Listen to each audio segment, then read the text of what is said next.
Bom dia, Emily, tudo bem?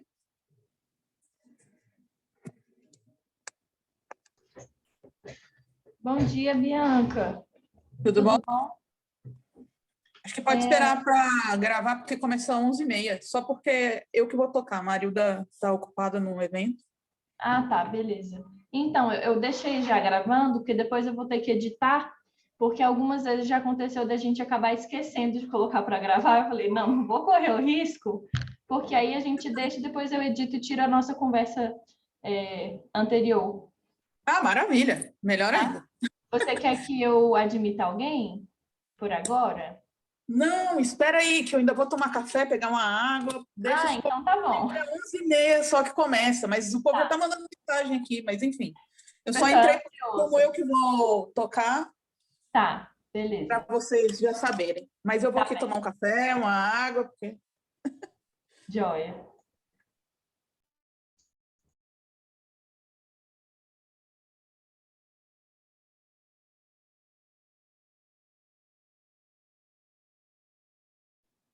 E eu tô duas vezes aqui só porque no meu computador tá sem câmera, eu tô no celular e no computador, que senão eu não vejo direito. Ah, tá, sem problema.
Emily, vê se você consegue tirar uma dúvida minha. Sim. Os links, quando vocês, eu sou totalmente leiga nesse negócio de Zoom, hein? Então pode ser que eu esteja perguntando uma besteira. Mas os links que vocês gravam as aulas, vocês encaminham automaticamente para a Marilda, não? Ela falou que em regra deveria encaminhar, né? Mas que parece que não está encaminhando.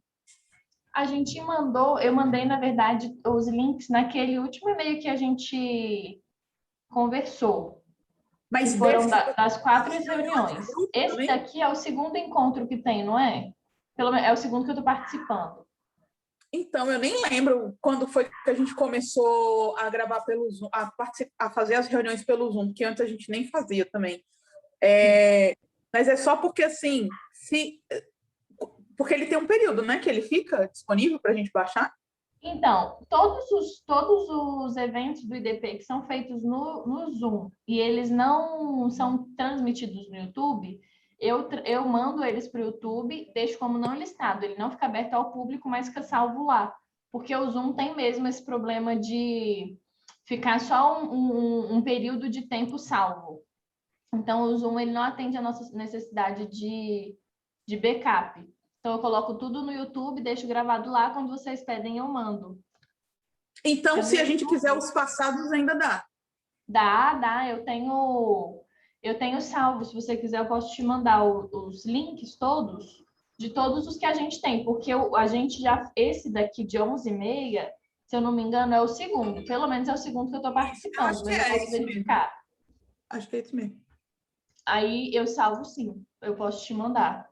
Ah, tá, obrigada. É só porque, assim, a ideia da gente começar a fazer aqui é porque surgiam muitos debates muito interessantes que às vezes a gente falava, a gente precisa resgatar isso. E no final precisa fazer relatório para o CNPq, não sei o que, não. Então, assim, é mais fácil quando a gente tem gravado, né? Sim, com certeza. Mas a gente não estava sabendo aonde que estava ficando isso. Mas pode admitir o povo aí, vamos, acho que... Tá. Aí eu vou te mandar, então, mais tarde, depois que passar esse evento, depois que acabar aqui, que eu tenho que Ah, baixar, editar, mandar para o YouTube e depois eu te passo. não, Tá sem problema, bom? é só para a gente saber se tem. Tá, Obrigada. beleza. Vou mandar aqui o pessoal entrar.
Oi, gente, bom dia. Bom dia. Bom dia. Vamos só esperar que tem um monte de gente entrando agora. Só um pouquinho. Ei, Bianca, grande artigo, hein? Ah, obrigada, Bel. Já vai para as redes da Bradep, viu? Já está feito o card, o post, tudo aqui já está preparado, que já vai sair. Ah, é? E deixa eu te falar, eu escrevi sobre o mesmo tema que o boletim, né? Só que saiu antes do correio. Mas, enfim, não prejudica. Não, com certeza. E assim, são plataformas diferentes para dar visibilidade, né? Às suas ideias e a esse déficit, porque realmente está sendo muito relevante essa ausência, né? Não, com certeza. E, assim, a Carla até escreveu um outro, né? Porque a ideia do observatório é essa, né? Que a gente fazer um rodízio. Enfim, não tinha ninguém para escrever o primeiro, a gente foi. E a Carla até falou dessa questão que alguém colocou no grupo hoje até sobre as mulheres serem chamadas de loucas, enfim, mas ainda não saiu. O meu foi o primeiro. Oi, Bel. Oi, Bianca, de novo. Tudo bem? Oi, Saudades. Emma, tudo bom, querida? Estava aqui parabenizando a Bianca pelo artigo, e aí o que eu ia dizer agora é o seguinte, assim, é engraçado, né? Desde o primeiro dia que a liderança feminina tentou participar, que isso foi questionado. Aí a gente tem não membro da CPI, que é senador também, que tumultua e ninguém questiona. É muito absurdo, né? Assim, Do primeiro dia. é na cara dura. Às vezes eu fico com raiva das mulheres no Congresso, assim, às vezes eu fico que muitas não são tão preparadas regimentalmente e às vezes não ser tão preparadas regimentalmente, elas são pegas no contrapé. Tem que fazer tudo muito perfeitinho, porque se tiver uma mísera falha, alguém vai notar e vai dizer, não, você não pode por conta disso. Então, isso acontece, é muito recorrente. Nas últimas 2 reformas políticas, isso foi muito visível. Aí, fizeram tudo direitinho, se apresentaram e tal, já deu briga logo na primeira intervenção. Aí, outras reuniões da CPI, tem maior quebra-pau, tem gente que participa que não é nem senador, gente que vem querer tumultuar que não é nem senador, gente que é senador que não é da comissão também, mas todos só têm uma coisa em comum em relação a essas pessoas que eu citei e que não são questionadas. Não são mulheres. Exatamente, isso tudo é muito sintomático, né? Assim, a gente que tem estudado muito, né? Porque a gente tem, de fato, estudado bastante a violência política e é muito sintomático. E é incrível, assim, a gente pode até trazer esse tema, talvez se for de interesse, né, de vocês, de mais gente, pessoas do grupo, trazer para debater dentro do Lidera essa questão da violência, né? Até porque a gente do observatório, lá do subgrupo do observatório, a gente está recebendo formação, né, de outros observatórios que já estão muito mais avançados que a gente, porque, de fato, no Brasil a gente está muito atrasado nessa temática. Então, assim, a gente tem trabalhado bastante nessa temática e é incrível o que a gente tem percebido é que mesmo pessoas que trabalham com isso, que trabalham com essa, não conseguem enxergar que aquilo é violência política, entendeu? Porque é normal, né? A coisa está naturalizada e a gente precisa desnaturalizar esse tipo de conduta, né? Enfim, então a gente precisa trazer o tema à tona mesmo. Eu comparo, Bianca, esse ponto aí que você falou, eu comparo com a questão do racismo, entendeu? São problemas que, na verdade, são não problemas. Enquanto você não categoriza uma questão como problema, ela é como se ela não existisse. E aí, os comportamentos vão sendo reproduzidos, as pessoas vão naturalizando, independentemente de quem seja a pessoa, se é mulher, se é negro, entendeu? Independente, as pessoas vão só reproduzindo padrões e, às vezes, vitimados por algumas imposições que esses padrões geram, elas não percebem. Então, a violência política, ainda bem que ela é estudada no mundo, numa perspectiva científica, para que até quem vive no dia a dia da política e é vítima dessa violência e não a reconhece, possa entender, poxa, olha, tem um monte de gente estudando isso, não é possível que isso seja um objeto tão estranho ao meu dia a dia que vivo no mundo da política. Serve como esse alerta. É bem por aí mesmo. Bom, gente, então, mas obrigada a todos, né, pelos elogios, muito obrigada, vamos juntos aí nessa caminhada, vamos debater mais sobre isso, e, enfim, é muito importante mesmo.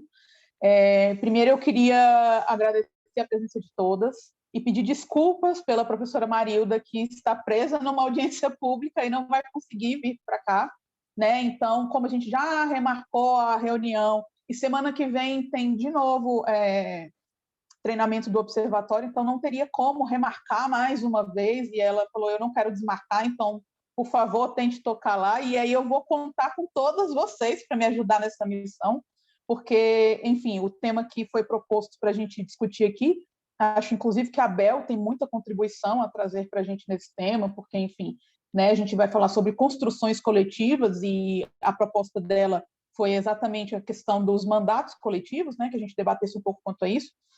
Eu vou aproveitar nessa primeira oportunidade aqui, a gente falou, algumas pessoas aqui conhecem a Emma, mas eu vou apresentar a Emma, que não fiz isso com todas as outras demais, mas vou fazer com a Emma porque ela está entrando agora, e aí já aproveito para dizer que ela está entrando agora fora da janela própria, né? Porque, enfim, é do mestrado do IDP, e no IDP as alunas do mestrado precisam fazer parte de algum grupo de pesquisa, e ela, para nossa alegria, escolheu o nosso. Né? E é uma grande contribuição, sem dúvida nenhuma, para o grupo, porque a Emma é uma advogada eleitoralista do Paraná, já faz parte do grupo do Política por de para Mulheres, né? Coordenado pela professora Desirê. Então, assim, sem dúvida vai ser uma ponte muito bacana, essa que provavelmente a gente vai construir a partir de agora. Espero que ela queira, né? Ela está chegando hoje mesmo, gente, porque ela mandou o pedido para professora Marilda ontem à noite, e a gente viu, e enfim, eu falei, tem reunião amanhã, vai querer ir? Então, aqui é assim, papum, né? E então eu já dou as boas-vindas à Emma, eu tenho certeza que você aqui conosco vai engrandecer muito os nossos debates, e enfim, é isso, eu não sei se você quer falar alguma coisa, se quiser, a palavra está aberta. Faltou dizer que ela é uma pessoa maravilhosa, viu, Bianca? Faltou só dizer isso. Obrigada, Bianca. Obrigada, porque a gente se encontra em outras coisas. Por exemplo, eu já vi a Emma hoje de manhã numa outra reunião, entendeu? Então, assim, a gente tem muito... Mas, sem dúvida, é muito maravilhoso. Ai, obrigada, gente. Eu queria só agradecer, na verdade, a Bianca, a Bel, pelo carinho. Que já estou vendo aqui vários outros conhecidos. Estou super feliz de integrar o grupo. E eu espero mesmo poder... Oi, Bárbara. Espero poder ajudar a participar. Eu já vi ali como que funciona mais ou menos. Depois eu vou conversar um pouco mais com a Bianca. E nossa, para mim é uma honra participar desse grupo. E nós aqui no Instituto, aqui em Curitiba, a gente sempre se inspira muito nas atividades do Lidera. Então, espero também que a gente possa estreitar ainda mais, né, as nossas atividades. E contem comigo. Obrigada, quero conhecer mais ainda todas que estão. Falei até para a Bianca no começo, estou impressionada com a quantidade de mulheres. Isso demonstra realmente a credibilidade do grupo, né? Porque a gente sabe que não é fácil hoje em dia, que existem vários grupos, mas nem todos são levados adiante. Então, obrigada mesmo, estou aqui agora de ouvinte para aprender e trocar uma ideia com vocês. Seja bem-vindo. Inclusive, tem um episódio do podcast na temporada passada com a Emma. Então, vocês, quem não ouviu ainda os episódios do podcast, ela participou com a gente do podcast na temporada passada. Mas vamos lá, entrando no nosso assunto. Vocês viram o vídeo, o debate da live, o projeto do deputado, o que vocês acharam? Vamos aí construir juntos essa discussão desses debates coletivos. Alguém quer fazer alguma consideração?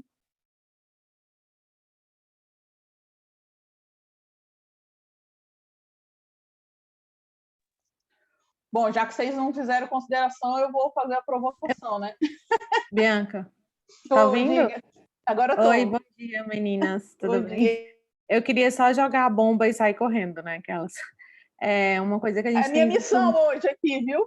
Então, a Marilda falou, você toca aí? Eu falei, toco. Eu falei, pode deixar que eu pego seu artigo da Folha, faço todas as perguntas, deixo o pau comer e aí você... Mas é só uma coisa que acho que é importante a gente iniciar essa discussão, né? A gente trabalhando no legislativo, a gente percebe muito isso. como que iniciativas de interesse das mulheres são apresentadas por homens. E não tem problema, né, se for para ajudar e para somar esforços. Mas muitas das vezes a gente vê assim, a ausência da paridade, né, de gênero no Congresso Nacional, como que naturalmente, por óbvio, né, diversas iniciativas são apresentadas por homens, eles acabam tendo um protagonismo e esse direcionamento da discussão que ele nem sabe, que ele não passa por isso. Então, como que eu vou discutir com o autor de um projeto que ele não conhece a realidade do que ele está falando? Assim, isso é natural, gente, isso acontece com todos os temas aqui na casa, seja Câmara, seja Senado, mas quando se trata de uma coisa assim para mulheres, me intriga, assim, muitas das vezes eu tenho até algumas propostas, penso em algumas coisas, mas eu trabalho com um parlamentar homem, então eu vou nas minhas amigas assessoras que trabalham para mulheres e falo, vamos fazer isso? Tiro esse protagonismo dele, porque eu sei que não é uma coisa que ele vai saber debater de igual para igual. É claro que a partir do momento que você apresenta um projeto, você tem uma relatoria, e seria interessante que essa relatoria fosse designada uma mulher, mas nem sempre isso acontece, principalmente pelo baixo número de mulheres, às vezes dentro das comissões mesmo. Então, acho que isso era algo que a gente pode ser o pontapé inicial desse debate, que é isso, assim, as inúmeras proposições que tratam sobre mulheres, que versam sobre mulheres, tanto para ajudar e muitas vezes também para prejudicar alguns pontos, né, são apresentadas por homens, e como que fica até difícil a gente sentar para conversar com o autor ou um relator de um projeto que seja homem, porque por mais que talvez seja aquele único caso que ele tenha empatia pelo assunto, ele não vai saber na pele o que é, e muitas das vezes ele não vai entender os nossos pedidos e as nossas sugestões. Então, é isso que eu queria só deixar nesse momento, como que isso me afeta, assim, quando eu olho e falo, ai, você de novo apresentando um projeto sobre algo que você não sabe, mas que se de alguma forma, né, se pudesse transformar em algo construtivo, é o que a gente sempre tenta direcionar. Maravilha, Noemi, eu acho que é um bom início mesmo a gente começar a pensar nisso, mas assim, eu vou voltar um pouquinho atrás para a gente pensar que, assim, obviamente nós estamos aqui debatendo, né, liderança feminina, né, somos um grupo de mulheres e a nossa pauta principal é essa, mas para lembrar que os mandatos coletivos, né, essa construção coletiva, na verdade, ela não é voltada só para mulheres, né? Ela é voltada para os grupos minorizados de uma forma geral, e aí entra várias outras categorias, né? Então, por exemplo, nós temos alguns grupos coletivos indígenas, né?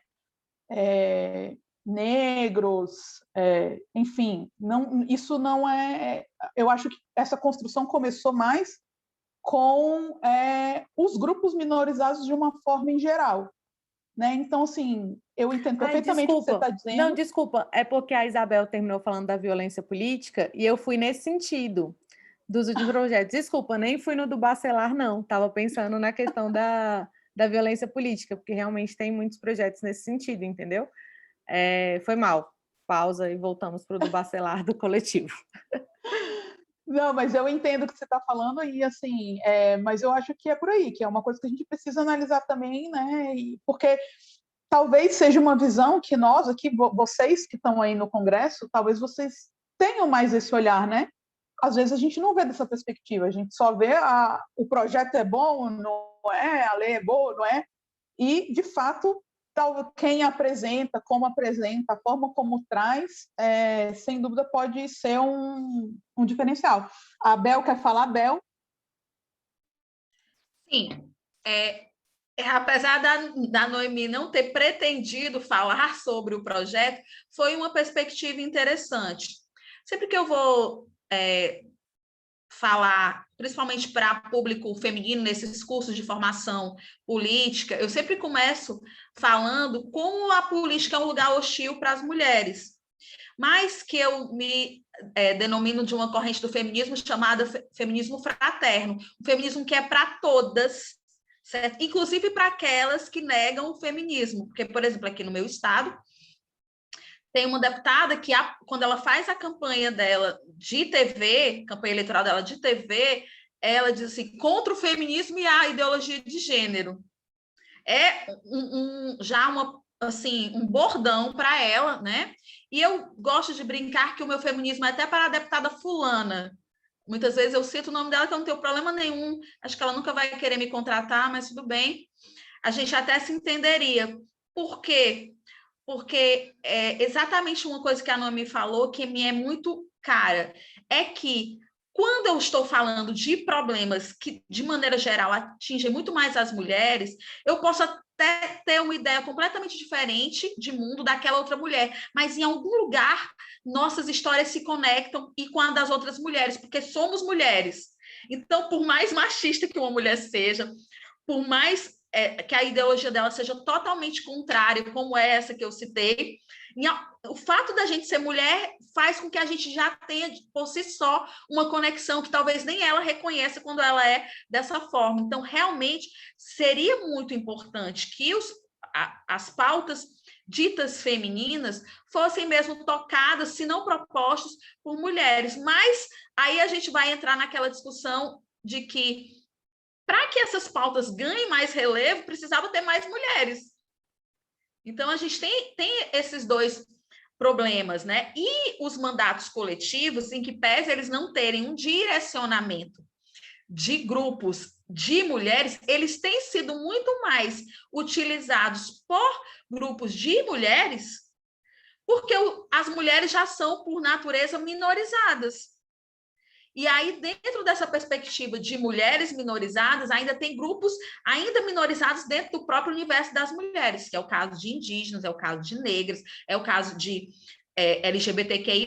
Então, eu que tive a grande oportunidade de, agora nas eleições de 2020, atuar numa impugnação de registro de candidatura de um grupo, certo? Que é o Nossa Cara, que teve até questionado até o nome, porque esse Nossa Cara já era um movimento. Antes de ter a proposta de candidatura apresentada, já tinha esse nome. E foi a primeira coisa que uma promotora questionou através de uma ação de impugnação de registro de candidatura.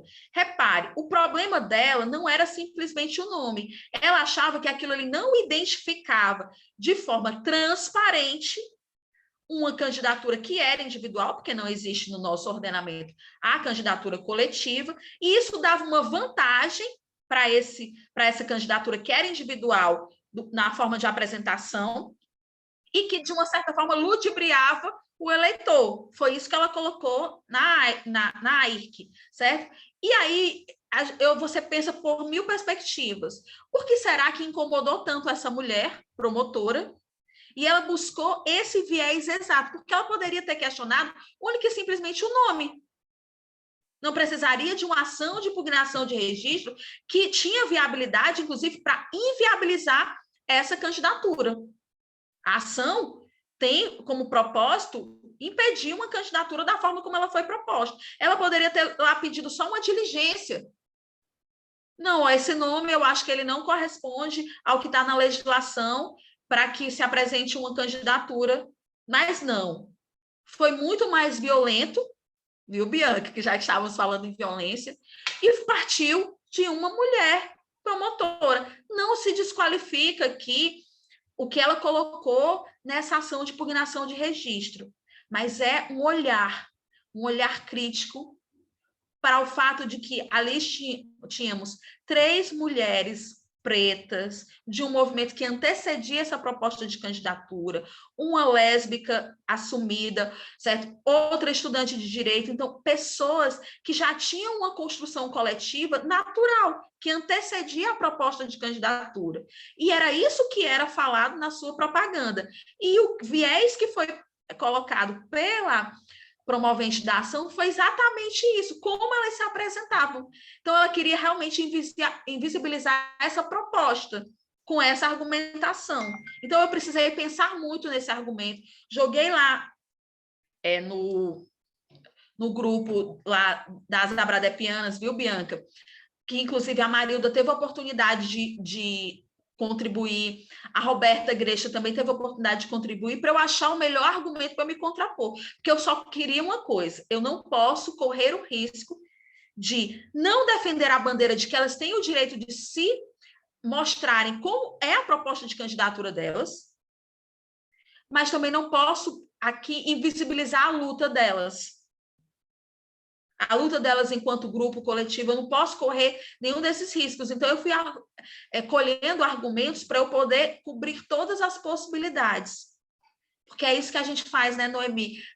Quando a gente é mulher, né? A gente tem que pensar em tudo, tem que cobrir todas as possibilidades, e é isso que eu fico feliz de estar sendo debatido esse projeto do deputado Bacelar, com tantas cabeças que são pensantes, que já tiveram a oportunidade de se deparar com problemas sobre vários aspectos, para que ele, ao se apresentar e dar a possibilidade de se instituir a candidatura coletiva no ordenamento jurídico brasileiro, ele pense nas peculiaridades que essas tentativas já estão trazendo e quais são as dificuldades que elas vêm enfrentando, para que o debate dentro do Congresso se faça mais tranquilo e também se faça mais profundo. Porque um grande problema que eu vejo nos debates é exatamente as pessoas não conseguirem a profundidade necessária para entender dos temas, muitas vezes por não passar na pele.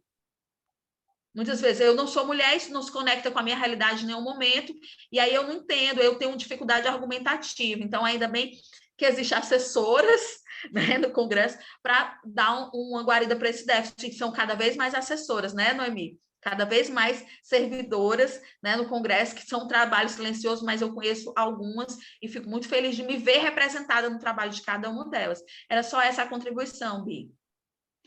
Obrigada, Bel. Acho que é super importante, né, a gente ter essa visão de alguém que atuou numa candidatura coletiva, que teve problemas, etc. e tal. E aí a gente traz muito essa perspectiva, né? Enfim, as candidaturas coletivas já é um fenômeno, né? Então, assim, elas já surgiram por si só. Não existe uma regulamentação legal, né? Então, o projeto do deputado Bacelar vem exatamente para tentar dar alguma regulamentação, mas que, enfim, pelo menos a impressão que eu tive quando eu li o projeto é que, assim, ele ainda é muito incipiente, porque ele não dá conta de quase nada, entendeu? Eu acho que teriam várias outras questões que ele devia ter trazido, que isso devia ter sido abordado. Enfim, eu vejo que ele poderia ter sido um pouco mais cuidadoso, talvez, né? Porque nós temos várias perguntas. Por exemplo, se eu não me engano, é em São Paulo, que existe, eu não lembro qual é exatamente, não sei se é o município, se é no estado, mas enfim, que tem uma candidatura coletiva e que estava acontecendo, inclusive, uma cisão, né? E estava numa discussão muito grande, porque a candidatura coletiva foi montada com pessoas de diversos partidos. Então, assim, isso, por exemplo, eu entendo como um problema, porque eu acho que talvez precisasse pensar que deveria, pelo menos, as candidaturas deveriam ser apresentadas por filiados ao mesmo partido político, né? Não dá para, agora que acabou com a coligação, não dá para a gente fazer uma coligação dentro da candidatura coletiva, né? Então, isso eu vejo, por exemplo, como uma dificuldade que o projeto de lei não traz. Uma outra coisa que eu penso, assim, ele fala assim, o número de candidaturas serão 3. Por que tem que ser 3? Por que eu não posso ser 4? Por que não posso ser 5? Por que eu não posso ser... Enfim, né? Por que teria que ser 3 exatamente?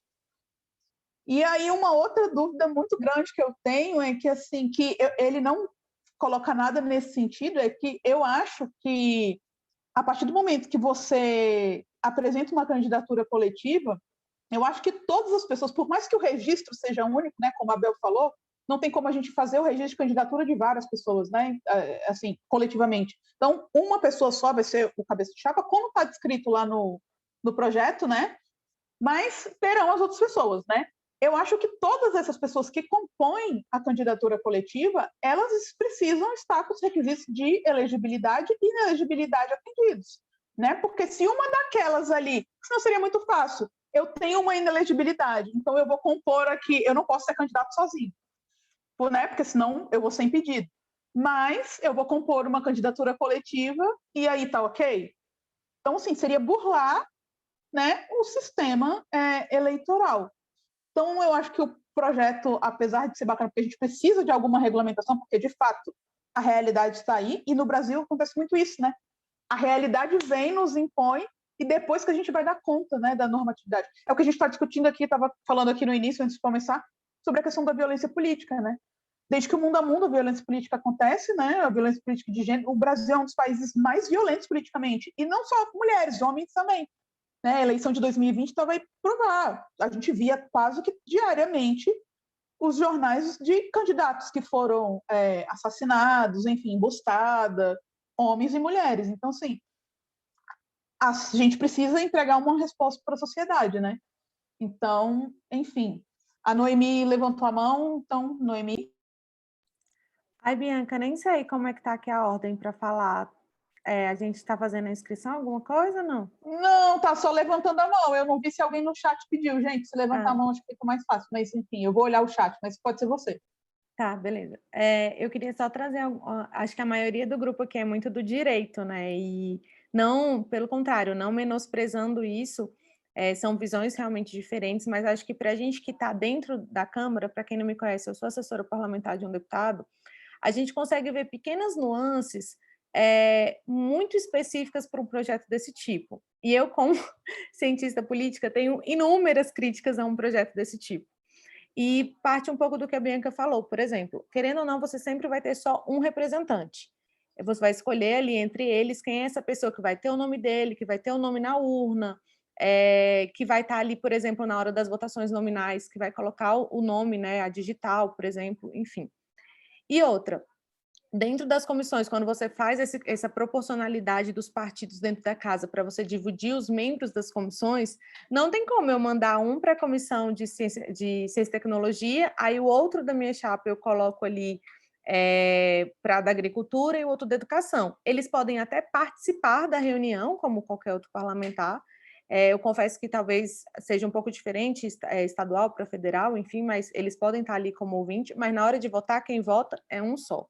E vindo de partidos diferentes, por exemplo, pessoas com históricos completamente diferentes, quando você coloca todo mundo junto, gente, tem hora que vai dar cisão, isso é normal, isso é natural do ser humano.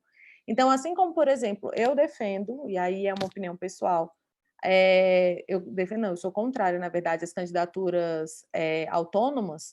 Eu, particularmente, tenho minhas dificuldades com o mandato coletivo. Eu acho que a gente deveria trabalhar muito mais para conseguir eleger essas 3 pessoas para estarem ali como representantes, trazendo, inclusive, as suas pluralidades dentro dos partidos a qual foram eleitas, do que colocar os 3 ali no momento, que pode ser que tenha hora eles potencializem a sua voz, mas pode ter hora que vai rachar. Tem um projeto que trata, por exemplo, de mulheres... mas não trata das indígenas. Mas para passar só vai poder ser para as mulheres como um todo, e as indígenas talvez vão ficar aquém do que deveriam. E aí pode ter conflito entre eles mesmos. A gente vai priorizar algo relacionado à homossexualidade, por exemplo, e aí talvez eu teria um candidato ali homossexual que tem essa bandeira muito forte, ou para as mulheres. Porque, querendo ou não, dentro de um contexto político, tem horas que você tem que abrir mão e priorizar algumas pautas para serem aprovadas ou não, ou o que a gente vai barrar ou não. Então, assim, a falta de regulamentação, ela vem justamente pela dificuldade de você trazer algo nesse sentido, porque é muito individual. Mesmo que você seja eleito por um partido, você tem as suas individualidades que muitas das vezes vão contra o seu próprio partido, e você senta com o líder e fala, olha, essa pauta eu não posso abrir mão porque é do meu eleitorado, ou com isso eu vou negociar, de certa forma, para ali na frente ter outro projeto. Então, assim, são coisas muito complicadas que as pessoas tentam empurrar a goela abaixo por meio de projetos de lei, eu particularmente vejo dessa forma, sem levar em consideração toda essa complexidade que um mandato ele exige, que ele requer. É claro que eu não vou então fazer mandato coletivo. Gente, eu tenho bem dificuldade com isso. Eu acho que trabalhar as cotas, trabalhar outras coisas interna corporis do partido, vou usar esse termo, sei lá, talvez seriam muito mais eficazes para você trazer, inclusive, as cotas para as cadeiras, e aí vão ser cotas de negros, cotas de mulheres, cotas de indígenas, enfim, do que você trazer essa iniciativa, que muitas das vezes, quando tem esses rompimentos, gera muito mais até uma mensagem negativa para a população. Tá vendo que aquilo ali não funciona? Muitas pessoas usam isso. Então, eu acho que a falta de regulamentação é isso, é porque não é tão simples quanto parece, entendeu? Que nem falou, é 3, é 5, quem vai definir quantos vão caber num gabinete? são 25 assessores dentro de um gabinete, então eu divido entre os 3, cada um escolhe quem ajudou na sua campanha. É muito difícil, muito mesmo.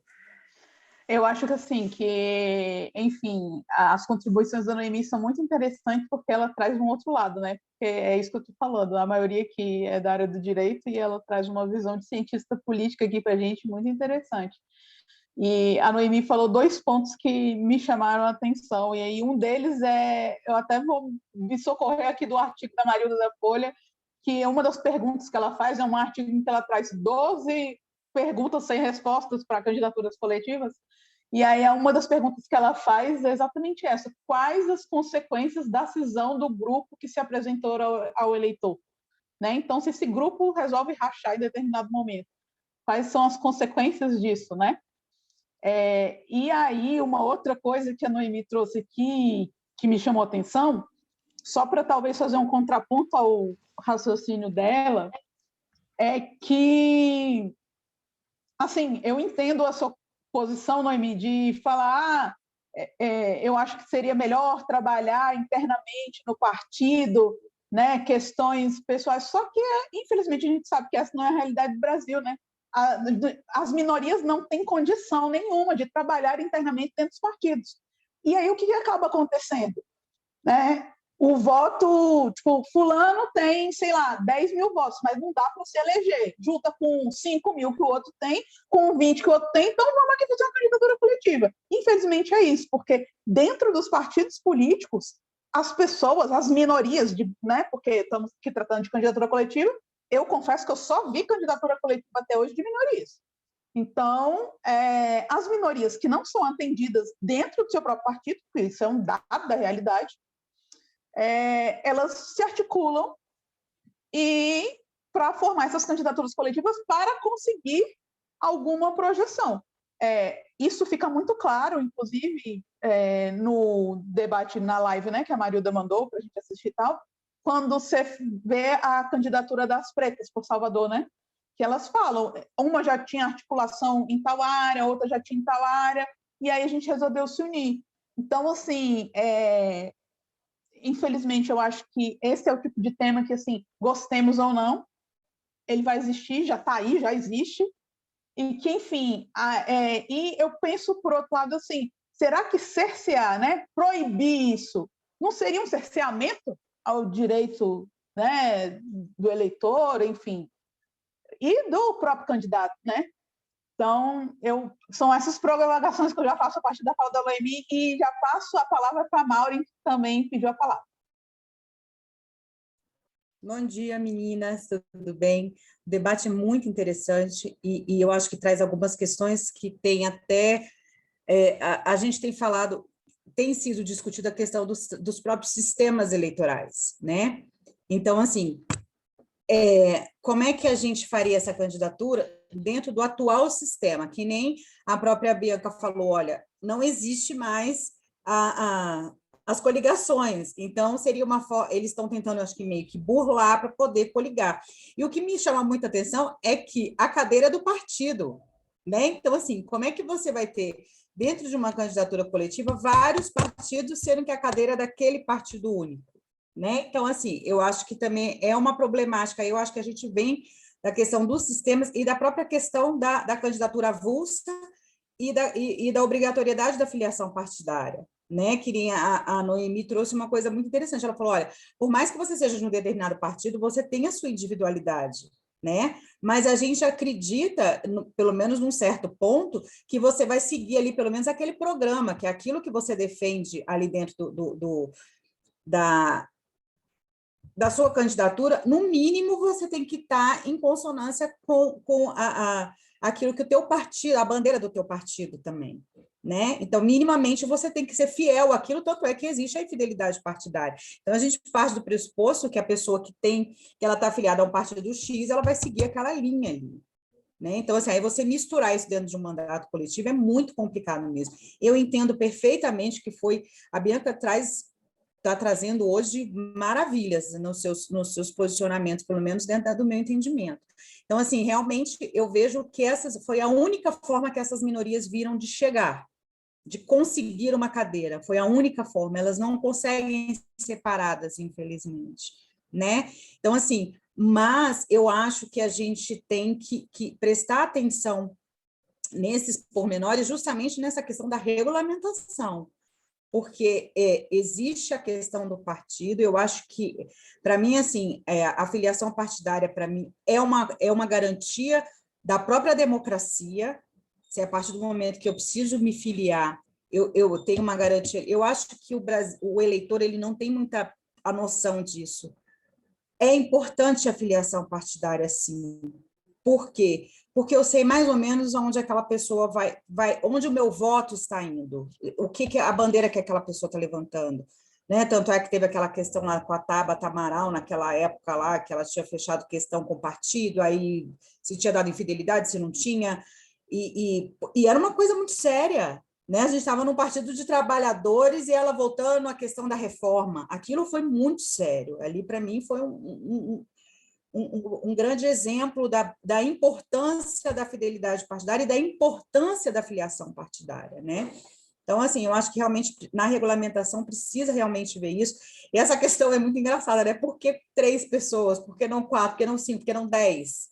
Né? Isso é muito complicado. Agora, como disse Bianca, eu acho que tem que ser discutido, sim, e eu acho que levando em consideração essas questões muito profundas, né? Não é simplesmente, porque as minorias precisam. Tá, peraí, precisam, mas existem questões muito profundas dentro da questão eleitoral, dentro dos sistemas eleitorais, dentro da questão partidária, e assim, né, a gente vendo mesmo que Noemi trouxe, falando assim, a gente poderia fazer isso dentro dos próprios partidos. Gente, a fomentação feminina tem que ser uma obrigação legal, porque senão ela nem acontece. Imagine as outras questões, né? Então, quer dizer, a fomentação feminina a gente já conseguiu que o partido tem uma obrigação legal de fazer. Ele tem uma parcela lá que tem que ir para a fomentação feminina, que ela nem acontece, infelizmente.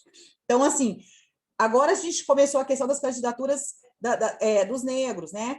Aí já é uma outra questão, aí daqui a pouco vai ter que vir do índio. Então, quer dizer, se não é uma obrigação, as coisas não acontecem.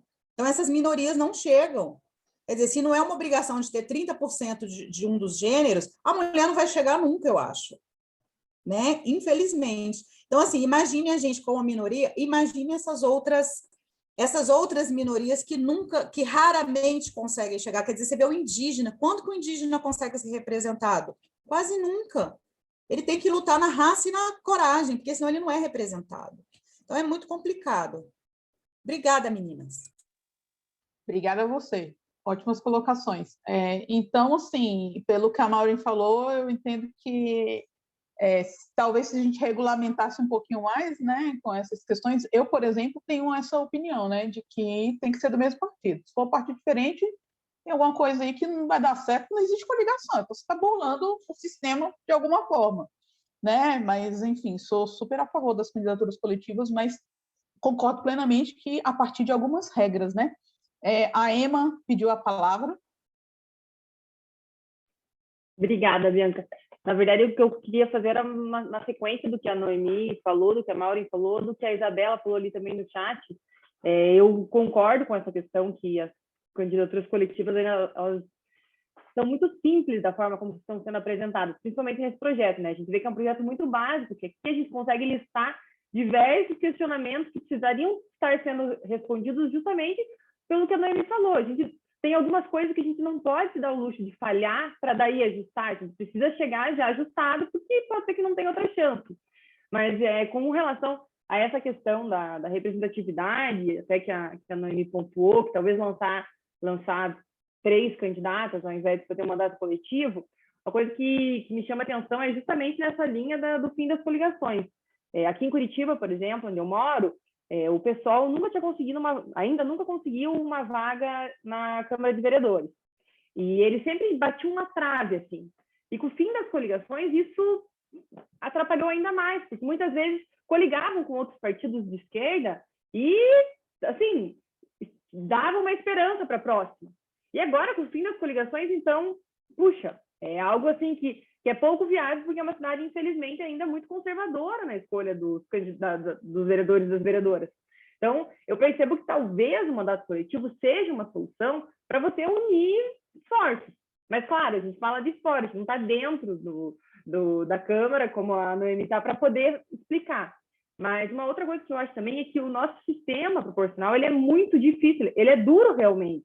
E a gente percebe muito isso, e às vezes dá até um nó na nossa cabeça. E nós estamos aqui no grupo, a gente já conhece muito do sistema, mas a grande maioria da população não consegue entender, porque a pessoa que teve mais votos não entrou e a pessoa que teve pouquíssimos votos entrou. Então, eu acho que o mandato coletivo talvez ajude um pouco, embora tenha, como o próprio artigo da professora Marilda fala, tenho muito mais dúvidas do que certezas, mas eu acho que ele vem assim como uma última esperança de alguns grupos que em alguns lugares realmente não conseguem, se não fosse por isso. Mas quando a gente olha daí pelo aspecto mais eleitoral dos registros dessas pessoas, eu vejo, por exemplo, a gente sabe que os mandatos coletivos, na sua grande maioria, pelo menos do que a gente viu nas últimas eleições, eram de fato de mulheres, ou tinha uma mulher pelo menos. Nós estamos agora vendo o julgamento das prestações de contas de campanha e os recursos do Fundo Especial de Financiamento de Campanha destinado para as mulheres. Assim, eu mesma hoje estou fazendo um recurso de uma candidata que recebeu, nem sabia o que estava recebendo realmente, porque embora não fosse uma candidata laranja, ela assim, não tinha muito conhecimento, porque ela foi convidada, ela aceitou, ela quis, mas ela não tinha conhecimento técnico nenhum. E agora ela está tendo que devolver R$ 6.700 porque ela não prestou contas adequadamente, não pegou assinatura nos contratos.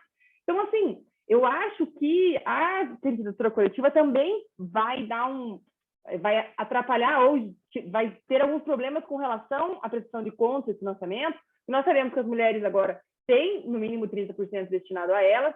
Nós sabemos também que tem a cota racial. Então, assim, como é que vai funcionar? Se você coloca uma mulher no mandato coletivo, mesmo que ela não seja cabeça de chapa, a gente sabe que ela vai precisar cumprir os requisitos de elegibilidade.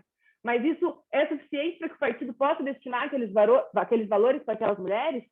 Daí será que não vai acontecer de mandatos coletivos com candidaturas fictícias para justamente burlar isso? Então, assim, é muito complicado, porque hoje, para você sair candidata, você tem que primeiro estar meio assim, sem muita certeza, porque se você colocar na lista os riscos disso, são muito grandes.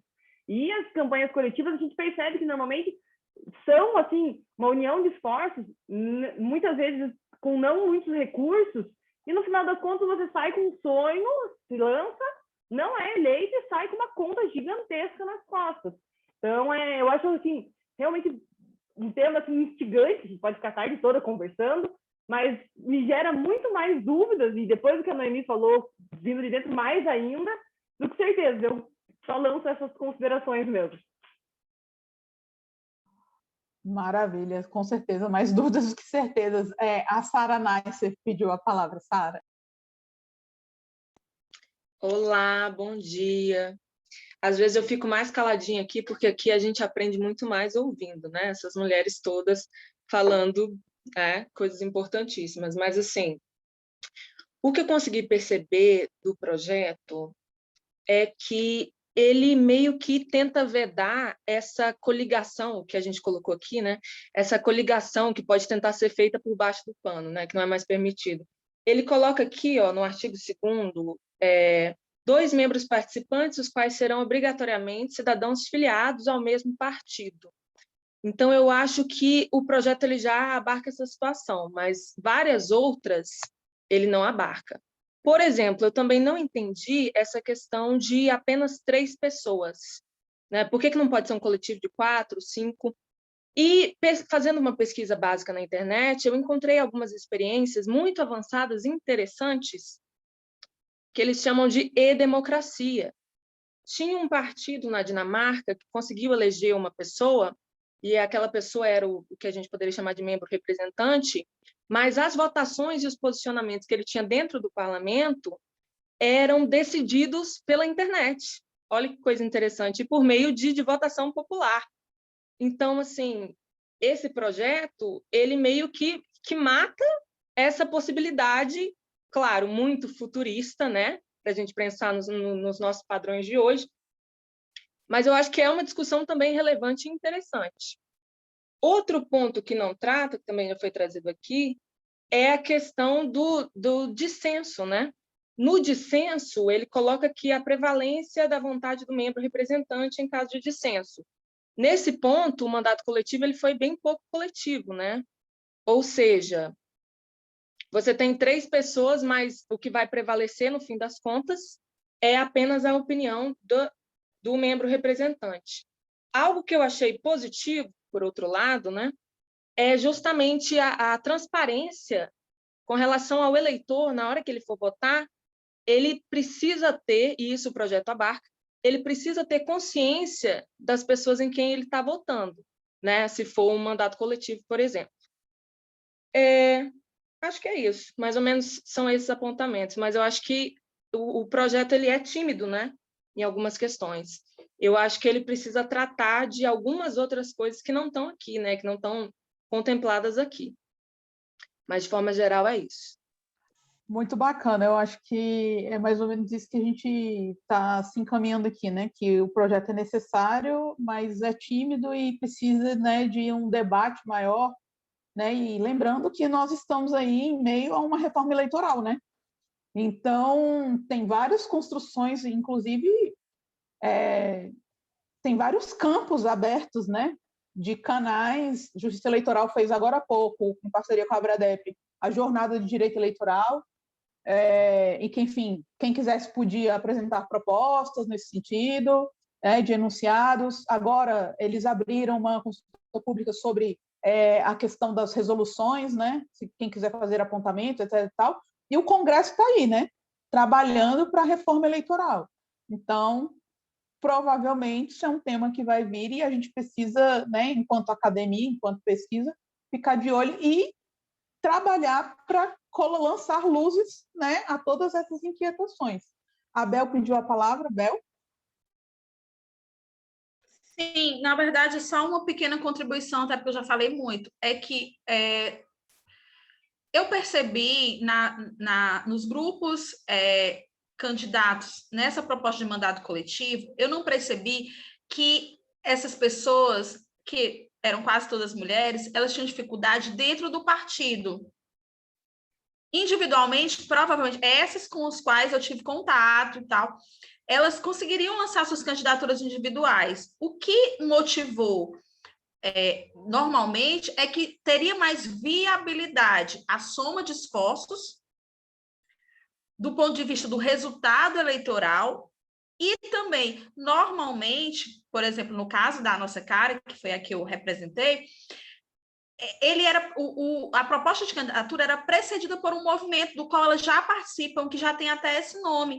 Então, elas já atuavam coletivamente na comunidade, com as pautas que elas já defendiam, e elas só estavam buscando uma plataforma, não teriam problema nenhum pelo partido através do qual elas se candidataram, se elas se candidatassem individualmente, não teriam problema, mas elas entenderam que elas teriam mais viabilidade e elas queriam mesmo lançar aquilo que elas já viviam no coletivo, que uma entende que uma complementa a outra, numa proposta política formal. Porque até o que elas fazem hoje na Câmara, até porque eu acompanho muito o mandato delas, é basicamente o que elas já fazem na comunidade, só que agora elas têm voto, né? Assim, elas podem construir efetivamente no projeto político da cidade de Fortaleza. E detalhe, né? Primeira candidatura delas, né? Nesse formato coletivo, inclusive eu votei nelas, o meu escritório todo votou, e foram eleitas, para surpresa de muita gente, e já chegaram fazendo barulho. Então, assim, aquilo que elas já faziam na sociedade, elas foram fazer na Câmara. Eu acho que é muito bacana, assim, a gente perceber que, cara, de alguma forma a gente está conseguindo chegar em algum lugar que a gente não chegava, assim, as minorias estão conseguindo chegar de alguma forma, né? Infelizmente, acho que foi a Maureen que falou, né? Se não for pela obrigação, não vai. Nós temos 30% de candidatura para cada gênero, né? No mínimo 30%. Mas nós temos isso desde 1997 e até hoje a gente não conseguiu chegar lá, entendeu? Então, isso é o tipo de coisa que a gente já sabe que não funciona, né? Isso ainda é muito pouco. Aí conseguimos um avanço muito grande depois que o TSE e o Supremo, né? O Supremo e o TSE decidiram que o recurso tinha que vir também. Ou seja, se partir dos dirigentes partidários, dos caciques políticos, não vai, entendeu? O legislativo não foi capaz de colocar essa norma, aí vem o povo reclamar, o judiciário é ativista. Mas e se não fosse o judiciário? A gente ia estar até hoje com menos de 10% de representatividade, porque não ia ter dinheiro para fazer campanha. Aí o Supremo e o TSE decidem, ok, 30% vai para as candidaturas femininas, e também a de negros agora, né, na última eleição. E aí você entrega isso na mão do partido. Quem decide para qual candidatura vai esse 30%? Também é o dirigente partidário. Ou seja, o que a gente vê na prática, e aí talvez isso seja um inconformismo, eu fico super revoltada, porque, enfim, eu não sou advogada de partido, quem é, a Carla que é, e ouve meu deve ficar assustadíssima. Mas, assim... Eu quero até falar, Bianca, também. Dá o meu ponto de vista, né? Mas levanta aí... a mão aí, Carla.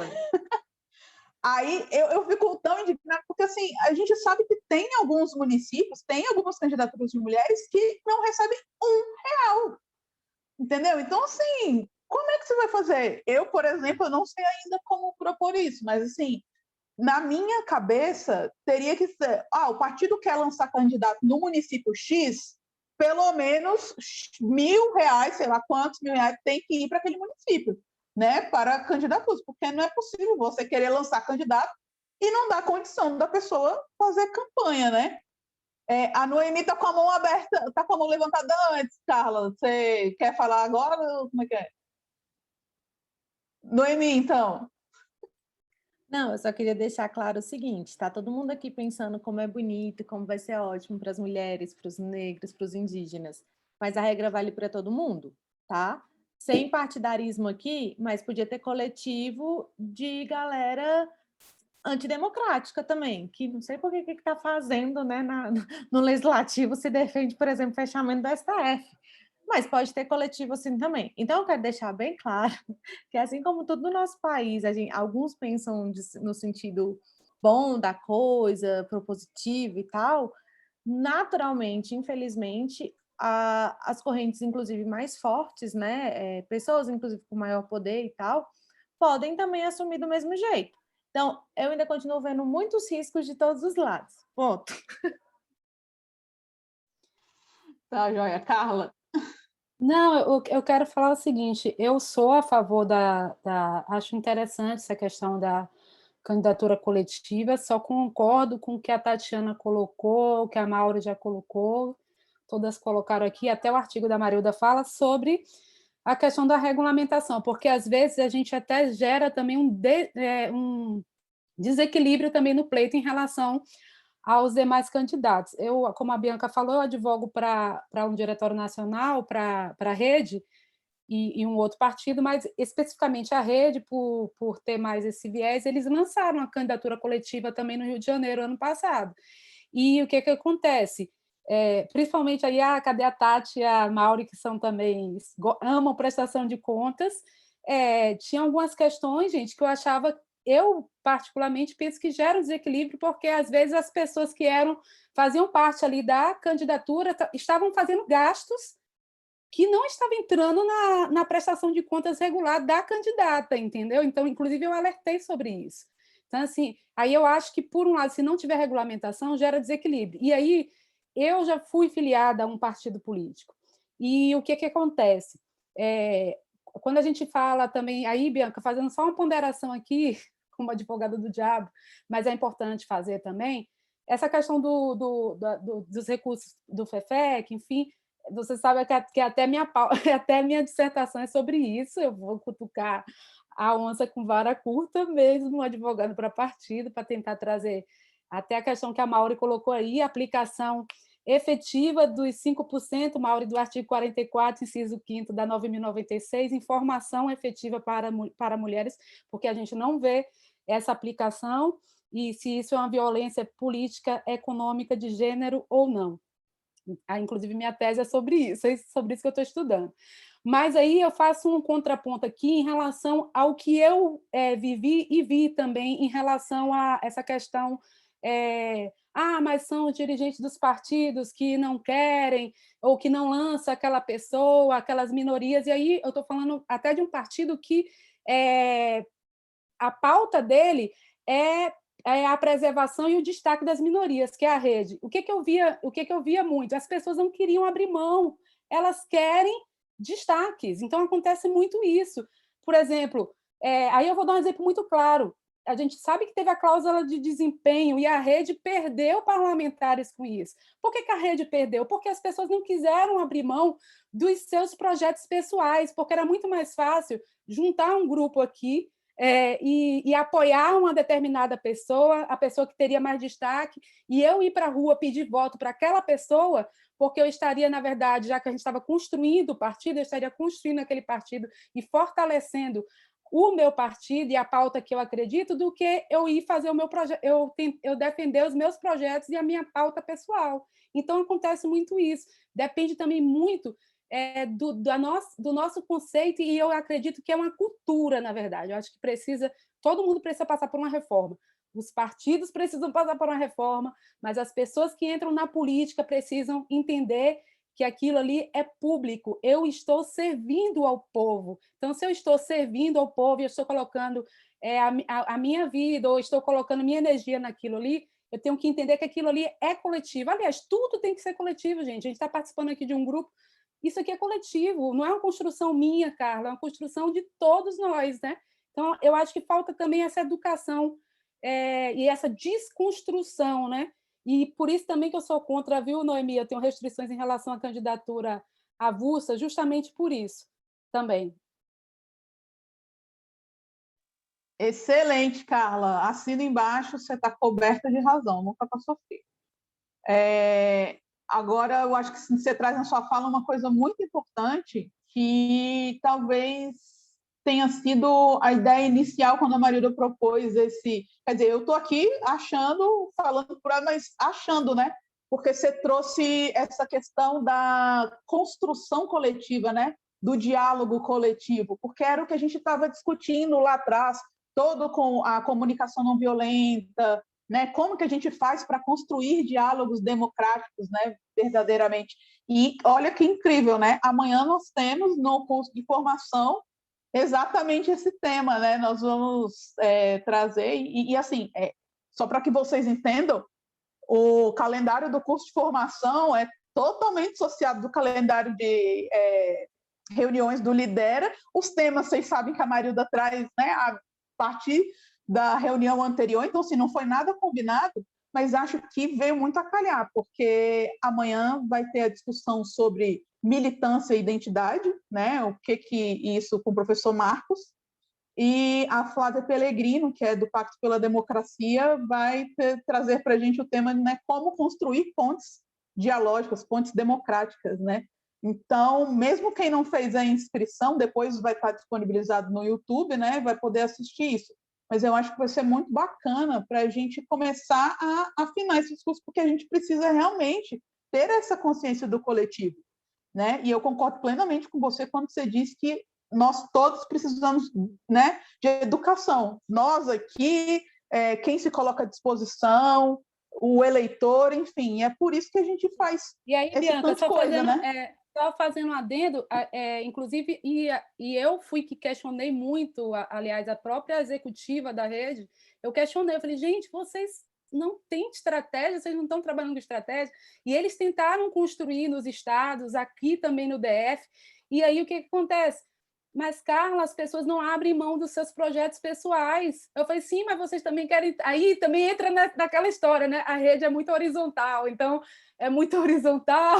Então, assim, falei, gente, mas está prejudicando um projeto político, porque é um partido que tem uma ideologia, que nasceu de uma ideologia e que, mesmo com poucos parlamentares, faz a diferença no Congresso Nacional e, na verdade, está prejudicando todo o partido, toda uma construção por conta do egoísmo mesmo e de projetos pessoais, entendeu?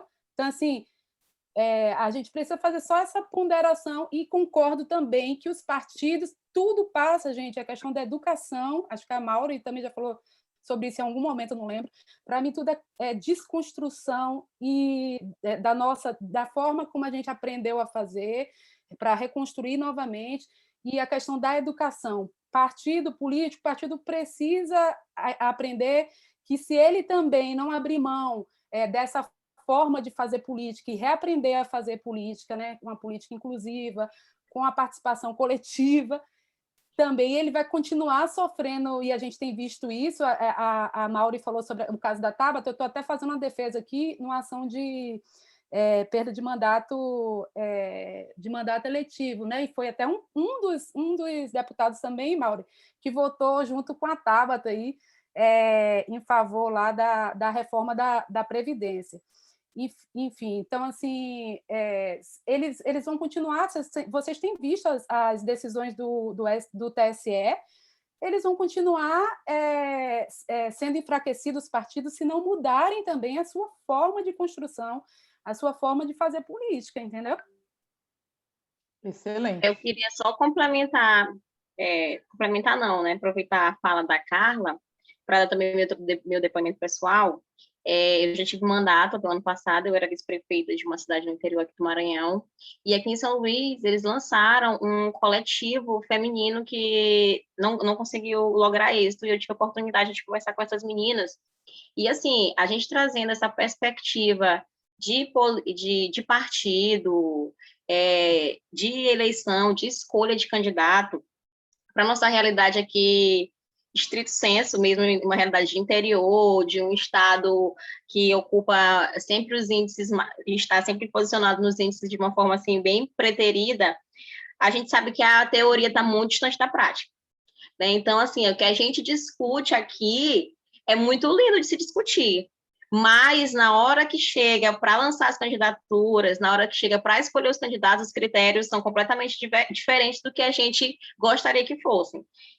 Então, assim, eu acho que não é só o partido, que a gente tem que trabalhar só em pensar, tem que mudar o partido, tem que mudar a forma como acontece ali no nível mais alto da pirâmide. Eu acho que, assim, falando como política agora, o problema da política é o eleitor.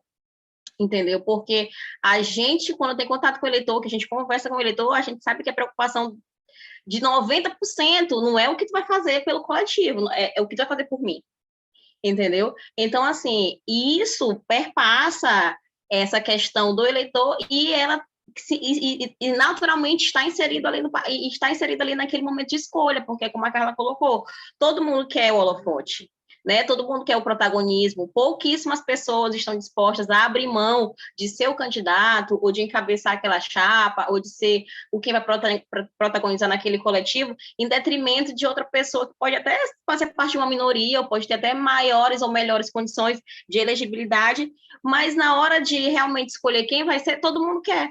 Então, assim, é muito difícil a gente viver isso, a gente saber como tem que ser, e lá na hora a gente entender, né? Aliás, a gente entender como deve ser, e lá na hora a gente vê que como é completamente diferente. Extremamente importante essa fala da Priscila, né? Porque você vê que ela vem da perspectiva da realidade, né? Porque algumas pessoas que estão aqui desde o início já devem ter me ouvido falar, enfim, é uma coisa que eu costumo bater bastante, que é isso, né? Às vezes a gente fica aqui no nosso castelo, né? No nosso pedantismo acadêmico, discutindo coisas que, na realidade, elas não são aplicáveis, né? Então, assim, eu acho que uma coisa que me chamou a atenção, e talvez tenha me chocado um pouco, né? Não chocado assim, mas foi uma feridinha que causou uma provocação muito boa, na verdade, para me fazer pensar, que foi a fala da Priscila de que o problema é o eleitor, né? E aí eu me pego pensando como é que a gente faz, então, para mudar isso, porque é o que eu venho tentando fazer a minha vida inteira, né? Por exemplo, esses cursos de formação, de liderança, Priscila, seu microfone está fechado. E, Bianca, desde quando eu entrei na política, em 2016, eu me faço a mesma pergunta, todo dia que eu acordo, como que eu mudo a cabeça desse povo? Como que eu mudo? Gente, eu vou dizer para vocês aqui um depoimento pessoal, ainda bem que isso aqui ninguém pode passar daqui que a gente fala, mas olha, é desanimador, porque a gente tem a oportunidade de visitar praticamente todas as casas do município, porque eu faço parte de um município que, assim, ele é muito pequeno, ele tem 15 mil habitantes, mas ele tem a maior receita do estado, porque a gente tem uma termoelétrica lá. Nós somos um dos 70 maiores em arrecadação do Brasil, e assim, proporcionalmente, a distribuição de renda é quase de 200 mil por mês por eleitor. Então, assim, por habitante. Então, a gente está numa realidade financeira completamente diferente do Maranhão. A gente não precisa de governo. A gente não precisa do governador, falando de forma de recurso, né? Porque é um município que arrecada muito bem. Então, assim, quando você entra para falar com o eleitor, porque a gente tem essa oportunidade de casa em casa, de conversar e de apresentar propostas que eu iludida em 2016, fiz o plano de trabalho e tal, vamos discutir isso. E o que encabeçava a chapa comigo, na época ele já era vereador, já tinha de 2 mandatos, já tinha uma experiência, e assim, ele foi naquela, né? Mas quando a gente chegava lá, a abordagem é completamente diferente, porque é o que eu falei na minha fala primeira. Ele não quer saber o que vai fazer para a cidade. Ele até pode perguntar no começo, mas sim, me conta quais são as suas propostas. Mas, no decorrer da conversa, ele vai inevitavelmente, ele vai te perguntar aí o que tu tem para me oferecer. Agora ou depois. A realidade é essa. E trazendo para cá, para São Luís também, que eu sou daqui de São Luís, e já trabalhei em campanha aqui em São Luís, e hoje trabalho no governo do estado, e sei como é que funciona aqui também, é um pouco diferente, mas não é tão diferente. E a gente está falando de São Luís, uma cidade com 1.200.000 habitantes, quase 700 mil eleitores. Então, assim, uma cidade relativamente não é pequena, né? Mas o que eu percebo da realidade de Santo Antônio dos Lopes, que tem 13 mil eleitores, para a realidade de São Luís, que tem 700 mil, é que a diferença é que lá eles podem chegar e conversar comigo, que encabeçava uma chapa majoritária, hoje conversar diretamente com um outro candidato a vereador, candidato a prefeito. E aqui não, aqui às vezes tem uma ponte que é uma liderança ou outra, mas assim, o problema, se tivesse a oportunidade, eu tenho quase certeza que a abordagem seria a mesma. Não, eu não estou desiludida, desacreditada, desesperançosa, não é isso. Mas, assim, eu sou uma pessoa muito pragmática e muito realista. Eu acho que a gente, sim, eu me pergunto todo dia como mudar a cabeça dessas pessoas. Eu fiz um mandato sempre tentando conscientizar elas de que não é assim que deve ser feito. Continuo fazendo isso porque tenho pretensões para 2024 e não quero, e assim, talvez a palavra possa até ser forte, mas eu não quero me prostituir com essa política que as pessoas fazem, porque, assim, isso uma hora acaba entrando em conflito com princípios que você tem, com a ética que você carrega, com coisas que você acredita, porque se fosse dinheiro só que resolvesse o problema da política, seria muito fácil, nós teríamos só deputados, prefeitos, vice-prefeitos, ricos, muito ricos, né? Possam até ser a maioria pode até ser, ou então pode passar a ser depois que tem um mandato, mas eu acho que a gente tem que sim pensar estratégias para poder colocar essas minorias lá. E eu falo isso não só como mulher, porque como mulher eu sofri muito mais do que meu irmão, que também que tinha mandato, sofri enquanto homem, entendeu? Porque tudo que eu fazia era motivo de especulação, entendeu? Então, isso eu falo de eu ser mulher. Mulher, solteira, mais velha, independente, e eu acho que a gente pode fazer o que a gente quiser da nossa vida, mas as pessoas, infelizmente, elas não enxergam dessa forma. Então, assim, eu acho que a gente tem que, aqui, sim, teorizar sobre muita coisa, porque a teoria, né, que anda ali junto, lado a lado com a prática, mas a gente também não pode deixar de pensar, realmente, será que isso se aplica à realidade que a gente vive? É isso. Priscila, eu estou extremamente encantada e impactada com a sua fala, porque assim, é tudo que eu gostaria um dia de implementar. Eu estou vendo aqui no chat que a Tatiana Gomes colocou, não adianta falar sobre educação, etc. Eu confesso que, assim, que, de fato, falar sobre educação não adianta, mas a gente tem que investir em educação, porque a gente tem que dar educação. Não é falar em educação, então a gente tem que eu passei 4 anos visitando as escolas, porque uma coisa que eu aprendi com o prefeito da época, ele sempre dizia, Priscila, as crianças vão crescer, né? Um dia elas vão crescer.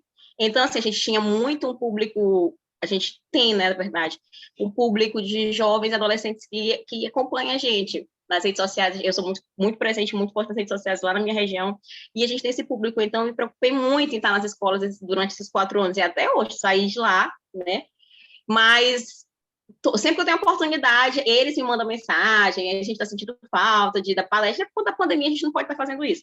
Mas, assim, é muito importante, eu acredito muito que a gente só vai conseguir mudar isso se a gente entrar nas escolas e botar isso na cabeça desses meninos. Exatamente, eu fiz parte de um projeto de extensão que tem aqui na UNB, não sei se quem é de Brasília se conhece, inclusive é pouco divulgado esse projeto, o coordenador dele, inclusive, faleceu ano passado, uma pena, mas enfim, chamado Política na Escola, e é um projeto sensacional, só que, de fato, falta um pouco de estrutura, né? Porque, enfim, é um projeto da UNB, é um projeto de extensão, os alunos vêm e vão, né? Falta uma coordenação grande, enfim, mas passei 1 ano e meio lá nesse projeto e a gente fazia em escolas públicas do Distrito Federal, sabe? E no ensino fundamental, ensinando política no sentido de... Até teve no último semestre que eu participei, tive uma reunião que o pessoal, os pais chamaram, o que é isso? Ensinando política para o meu filho, né? Já vem aquela coisa, e a gente foi ensinando, não, a gente vai ensinar o que é representatividade, o que é, né, uma construção coletiva, o que é pensar nos outros, enfim, porque a ideia do projeto é ensinar política de forma lúdica, então era utilizando brincadeiras, né, teatro, enfim, é muito bacana.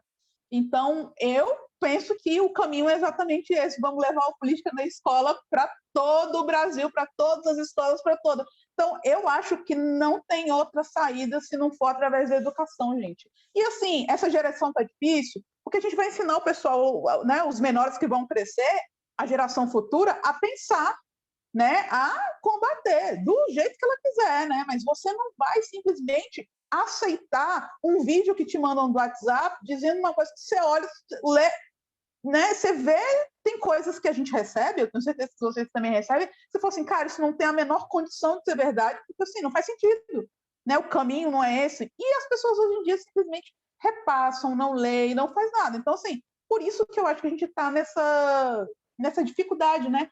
Porque a gente tenta, às vezes, explicar, não, mas não é isso que você... O Supremo não disse isso que você está dizendo que ele disse. A pessoa fala, não, disse sim. Eu recebi aqui no WhatsApp, olha, está aqui. Então, assim, eu acho que aí é um fator complicador, né? Mas, gente, acho que a gente já avançou bastante nesse tema, né? Eu não sei o que vocês querem para o próximo encontro. A Marilda até falou, se não surgir nenhum tema caloroso lá, fala que eu vou mandar uns capítulos do Mulheres que Correm com os Lobos, mas eu estou achando interessante. Bianca, talvez... Bianca, deixa eu só fazer uma ponderação antes da gente fechar aqui, certo? Claro. Acho que para fazer um fechamento melhor em relação ao tema de hoje, que é assim, eu não tenho restrições como a Carla a candidaturas independentes. Eu sou completamente contra. Eu já estudei bastante o tema há muitos anos, quando o debate nem era colocado no Brasil. Então, assim, eu sou radicalmente contra. Eu não lembro se foi a Mauri que falou aqui, né?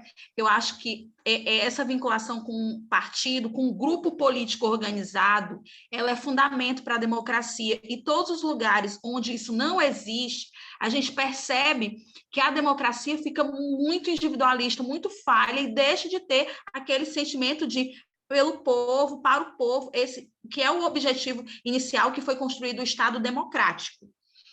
Então, em síntese, o meu resumo sobre a minha posição sobre candidaturas independentes é isso. E eu cheguei na questão dos mandatos coletivos sem uma vinculação entre uma coisa e outra, o que foi muito bom. Porque aí eu tive a oportunidade de conhecer a realidade que estava se colocando, porque hoje em dia falar de candidaturas coletivas, de mandatos coletivos, não é sonho, é realidade atrasada. Vai acontecer de algum modo. É importante que um projeto, ainda que tímido, ele seja discutido, por isso na minha fala inicial eu falei que ficava muito feliz que grandes cabeças estavam analisando, como é o caso da Marilda, como é o caso de outras pessoas que têm feito. Para quê? Para que a gente ainda possa contribuir nessa fase e fazer a melhor regulamentação possível, mas ainda assim, Noemi, ainda assim, Bianca, ainda assim, Carla, nós vamos ter problemas, como normalmente acontece.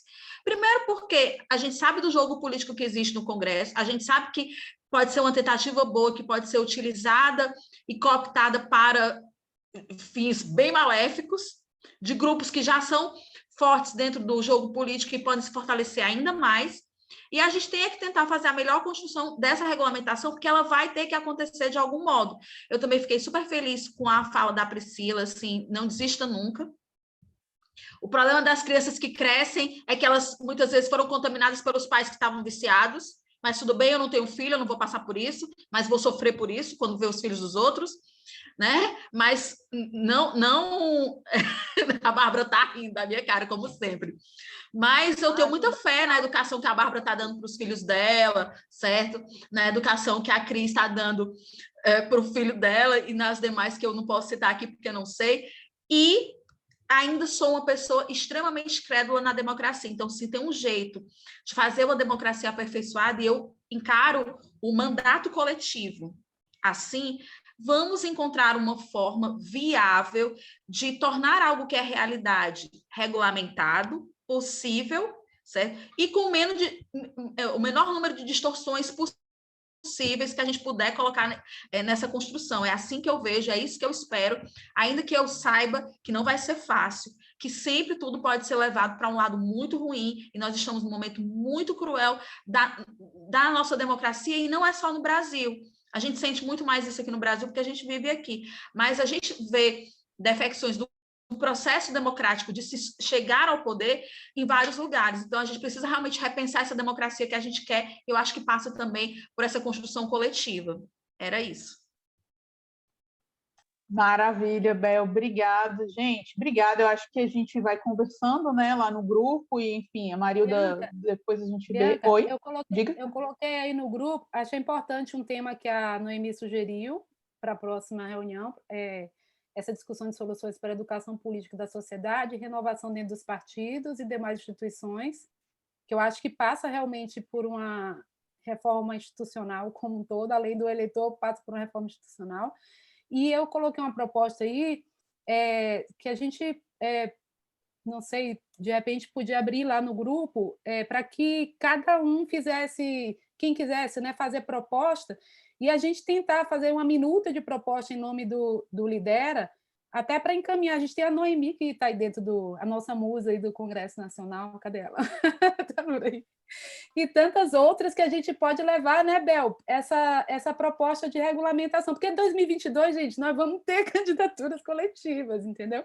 E a gente precisa fazer alguma coisa. Porque senão... E Carla, e existe uma diferençazinha entre as propostas de candidatura coletivas para eleições municipais e para eleições estaduais. Então, esse debate não pode estar atrasado.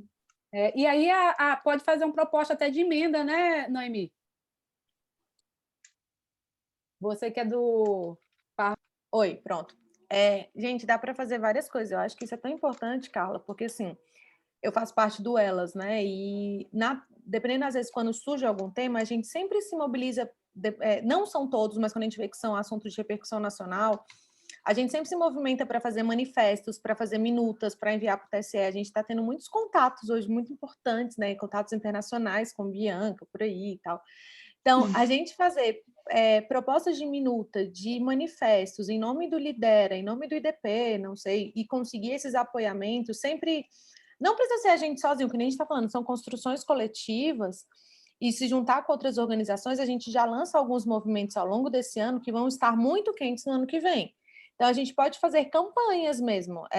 Só para explicar rapidinho, o censo, por exemplo, não vai sair esse ano. O Elas achou que era uma proposta muito importante falar sobre o censo, principalmente sobre mulheres, Covid, pandemia, enfim. A gente fez uma campanha, não deu certo, mas é assim mesmo. E aí, da parte disso, a gente faz propostas de emenda, faz projetos de lei que podem ser apresentados pela CLP ou pela Margarete, por exemplo, que estava com a gente, se for alinhamento ideológico, se ela sentir que ela pode apresentar o projeto e citar o nosso nome na justificativa. Então, existem inúmeras formas da gente não apenas só discutir, mas realmente propor, né? Trazer essa postura propositiva mesmo. Estou à disposição. Tá vendo, Bianca? A gente só pega as propostas lá no grupo, dá um prazo para o pessoal colocar. Abre no Docs. Então, gente, eu acho... né? Eu acho sim, que quem quiser encabeçar isso aí, de fazer a proposta, de fazer coletivamente, eu acho super válido. Assim, tá aberto, né? Eu, enfim, participo de diversos outros grupos, de várias outras coisas. Então, por exemplo, eu já vou adiantar aqui, não sei nem se eu poder, quer dizer, acho que posso, mas enfim, a Abradep criou GTs, né, para debater o Código Eleitoral, e eu entrei no GT lá, né, de minorias, e fiz diversas propostas, fiz não, né, fizemos nós enquanto GT, então é uma proposta, é uma construção coletiva também, e a gente apresentou algumas, né, soluções para candidaturas coletivas. Então, sim, quem quiser fazer e tiver, vamos nessa. A gente está aqui para isso mesmo, para construir, seja lá o que for, né? A gente só precisa colocar lá no grupo, ver que todo mundo apoia, né, aceita, porque, por exemplo, questão de candidaturas coletivas, eu estou vendo aqui que pode ser que a gente não tenha uma unanimidade aí nesse negócio, né? Tem gente que acha que é bom, tem gente que acha que não. Então, assim, como é que a gente, enquanto grupo, né, a gente não tem aqui no Liderado, até porque nós somos um grupo de pesquisas, né? Nós nascemos com 5 pessoas dentro de uma sala do IDP lendo texto, e hoje em dia a gente é isso tudo aí, né? Estamos aí, inclusive, no cenário internacional, como diz a Noemi, o observatório, né? Carla, explodiu, e, enfim, estamos trabalhando. Se tem um grupo que trabalha, é todo esse observatório, que a Ana não deixa ninguém quieto. Mas eu acho que a gente pode, né? Vocês, né? Quem quiser aí, vamos começar. Só não vou encabeçar essa, porque, enfim, é o que eu falei, né? As propostas que eu acho, por exemplo, eu já dei lá no GT da Abradep, então, assim, já está meio encabeçado lá, mas posso também contribuir aqui, sem problema nenhum, né? Com vocês entenderem que é bacana. Mas eu acho que é por aí, né? Eu acho que a gente pode encerrar por hoje, e aí vou conversar com a Marilda, dizer o que a gente, quem mais quiser ajudar aí, dizer, né? Eu acho que a sugestão da Noemi, da gente trabalhar essa questão da como entrar na escola e fazer uma educação, né, política, eu, particularmente, é um tema que me encanta e que eu acho super relevante e necessário. Então, se a gente puder trazer alguma coisa nesse sentido, vai ser muito bacana. Então, é isso, gente. Beijo. Alguém mais quer falar alguma coisa? Não, né? Eu quero. Então, diga. Eu quero dizer que foi ótimo você tocar a reunião, né? Não estamos dispensando a professora Marilda, mas parabéns, certo? Acho que eu devo falar em meu nome, em nome de outras pessoas que eu não sei quem são, mas eu acredito que o sentimento aqui é coletivo nesse sentido, viu, Bianca? Parabéns. Sempre brilhando gente, muito. Obrigado, porque você sabe que essa missão é difícil, né? É uma missão muito difícil, substituir a Marilda em alguma coisa. Tem que colocar a Bárbara, que não gosta de falar ali, ó. A Bárbara que não gosta de falar, né, Bárbara? Mas eu achei muito legal, gente, isso. Foi muito bom mesmo. Mas aqui é... Travou. Só porque a Bianca travou, eu vou falar. Pronto. Eita, travei? Beijo. Tchau, gente. Foi ótimo. Tchau, beijo. Tchau.